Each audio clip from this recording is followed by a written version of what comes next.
This House believes that political Islam is a threat to the West. Lady in the second row. I'm Mona Al-Tahawi. I'm from Egypt, but I live in the US, and I'm a proud former speaker on the debates. Thank you, Tim, and thank you for the panel. And my question is to Shadi and Sarah. Sarah, you spoke very passionately, and I admire your passion, but I'm passionately against everything you said. And my main question to you is, what if the oppressor is political Islam? How can I, as a Muslim woman, then fight that oppression? And for Shadi, you gave several examples of what you think is the way the Muslim Brotherhood has changed. And I have interviewed the Supreme Guide of the Muslim Brotherhood, the Deputy Supreme Guide of the Muslim Brotherhood, and I'm in touch with several young Muslim brothers who blog.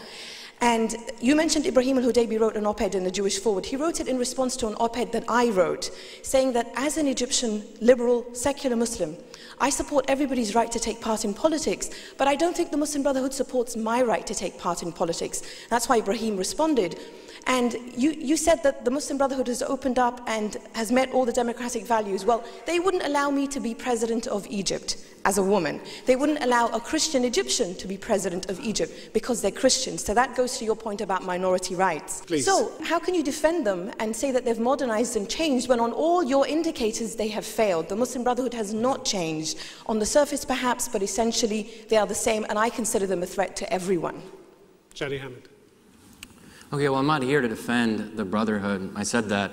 However, I went through the key indicators where the Brotherhood has changed over time. Let's focus on women's rights now. If you compare the Brotherhood discourse 20 years ago to the present day, there is a difference where there are Brotherhood parliamentary candidates who are women in both Egypt and Jordan. Just a second.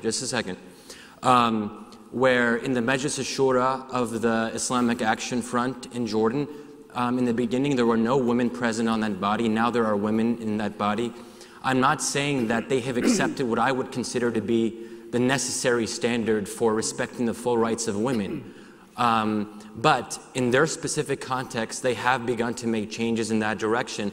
I'll give you an example. And first of all, if you briefly, because I wanted to come back for a moment. They're not going to deny your right to participate, because here's a 2007 program for the Islamic Action Front in Jordan, and they say they're interested in quote unquote using the legislative process to increase the rights of women, and they support the right of women to have a job, the right to education, and the right to choose her husband. Okay, granted, that's not enough, but that's a positive step. Let me just ask Mona Al-Tahawi to come back on that briefly, please. In Jordan, it's the Islamist party that has consistently stood against a woman's right to file for divorce. In Kuwait, it was the Islamists who consistently fought against women's right to vote and run for office. And you mentioned within the Brotherhood itself, the democratic values you claim that they now espouse. Young bloggers who criticize the leadership of the Muslim Brotherhood are told to choose. Stop blogging or leave the Muslim Brotherhood. Where is the democratic value in that? Okay, Sarah Joseph. You asked me, and I know you completely disagree with me, Mona, so that's fine, but you asked me simply what would I do if I disagreed with politicalism. At the end of the day, as Muslims, the Quran said, be just, for justice is the closest thing to God consciousness. Be just, even if it be against yourself.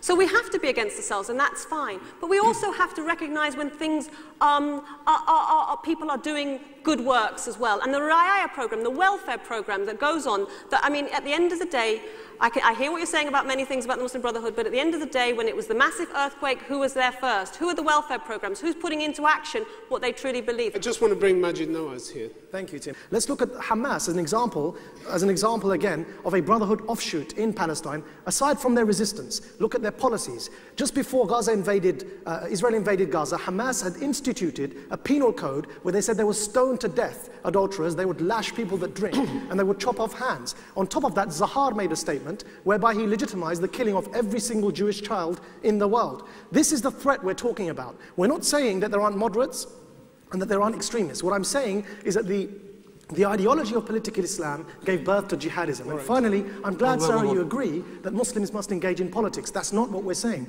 What we're disputing here is politicizing Islam. That's a different thing. We are engaged in politics. People are being driven by their Joseph, then we're going to take another question. People have been driven by their faith, motivated by their faith to go into politics. But you give some... Like me, and like Yahya.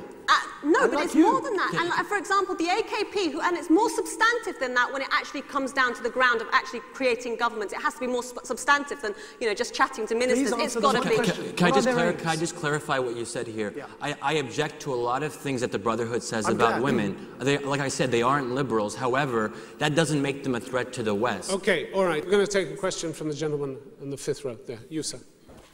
Okay, thank you. My name is Adil from Eritrea. I mean, it seems that... From where, sorry? Eritrea.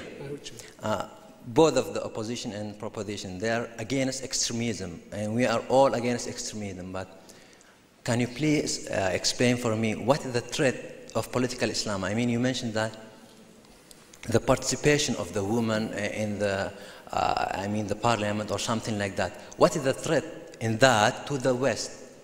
Maajid, Nawaz. Thank you. Okay, so those who believe that a woman is not human enough to be able to lead a state have dehumanized a woman. Those who believe that a non-Muslim is not human enough to lead a state have dehumanized a non-Muslim. That philosophy, present in Islamism from its beginning in the 20s, created the jihadist organizations around the world. The Muslim Brotherhood member, Abdullah Azzam, was Osama bin Laden's teacher in Afghanistan. Sayyid Qutb, the Muslim Brotherhood member, his brother, Muhammad Qutb, was Osama bin Laden's other teacher in Saudi Arabia. All jihadist organizations emanated from Islamist parties. The assassins of Sadat, who I spent time with in prison in Egypt, their teacher was Salim Rahal, a member of Hizb ut-Tahrir, a non-violent political Islamist organization. My point is, when you dehumanize the other and say they're not human enough to lead the state because they're not Muslims, you divide people along sectarian lines. It would really be a mistake to conflate Al-Qaeda and terrorist groups with the Muslim Brotherhood. In fact, one of the fiercest opponents of Al-Qaeda is the Muslim Brotherhood.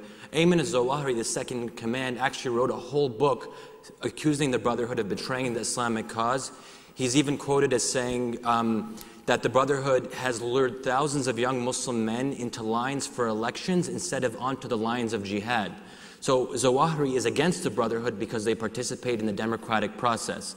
And also, Mark Lynch has made the argument that where the Brotherhood is strong, Al-Qaeda has failed to gain a foothold.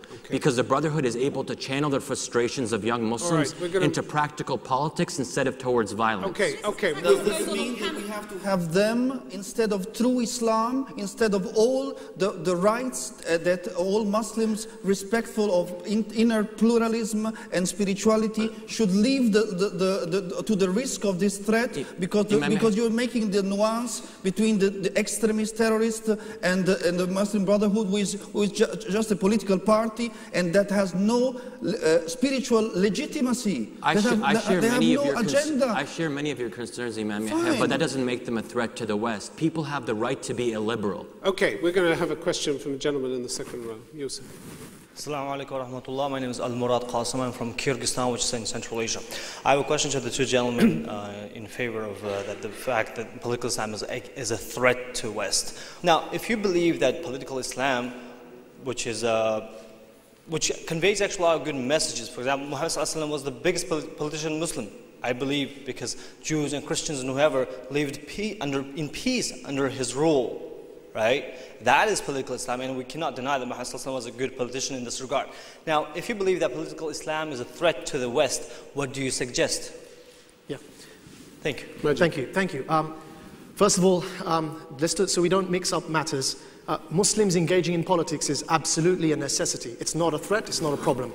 And the Prophet Muhammad ﷺ was a civil leader, as demonstrated by the Sahifat al-Madinah he signed, whereby he gave everyone equal rights. He engaged in politics as a human being without a religious agenda. He treated everybody equally. That's not what we're talking about. What we're trying to highlight is those who come to politics with an ideological agenda that happens to be called political Islam in this debate. I call it Islamism. What is the threat from Islamism? When you say that somebody cannot become president of a head of state because they're not Muslim, you're not recognizing he is equal to you. And that begins a process of dehumanization, which can end up in violence, and there's a threat there. And that's played out in the streets of the UK. In the 90s, when I joined Hizb ut-Tahrir, there was no terrorism. There was a very rapid growth of Islamist parties that were not violent. From those Islamist parties, it's a matter of history, terrorist parties emerged. They share the same philosophy. Yes, the Brotherhood criticize.